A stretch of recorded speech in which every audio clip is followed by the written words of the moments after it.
తిరుమలలో పూజాది కార్యక్రమాలు అన్నీ వైఖానస ఆగమ శాస్త్రం ప్రకారం జరుగుతాయి. ఈ శాస్త్రం ప్రకారం గర్భాలయం దగ్గర భక్తులు గంటలు కొట్టడం వల్ల కలిగే శబ్దం స్వామివారికి ఏకాంతానికి లేదా ధ్యానానికి అంతరాయం కలిగిస్తుందని భావిస్తారు. అందుకే భక్తులు కొట్టే గంటలు అక్కడ ఉండవు. ఆలయంలో గంటలు అసలు లేవని కాదు, కానీ అవి భక్తులకు అందుబాటులో ఉండవు. బంగారు వాకిలికి ముందున్న మహామణి మండపంలో 2 పెద్ద కాంస్య గంటలు ఉంటాయి. వీటిని తిరుమల గంటలు అంటారు.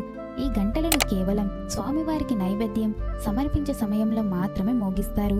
గంట మోగుతుందంటే లోపల స్వామివారు భోజనం చేస్తున్నారని అర్థం. ఆ సమయంలో దర్శనం నిలిపివేస్తారు.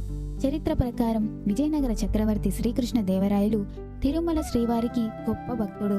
ఆయన చంద్రగిరి కోటలో ఉన్నప్పుడు తిరుమలలో స్వామివారికి నైవేద్యం పూర్తయినట్లు తెలిస్తేనే భోజనం చేసేవారు. దీనికోసం తిరుమల నుండి చంద్రగిరి వరకు దారి పొడవునా గంట మండపాలు నిర్మించారు.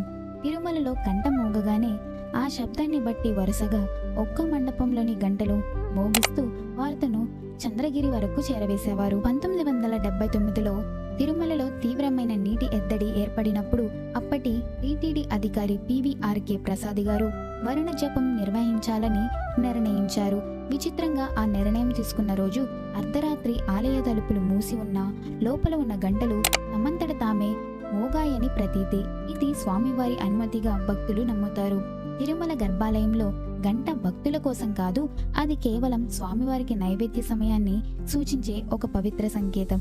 అందుకే సాధారణ భక్తులు కొట్టడానికి అక్కడ గంటలు ఉండవు. మరి మా వీడియో కనుక మీకు నచ్చినట్లయితే ప్లీజ్ సబ్స్క్రైబ్.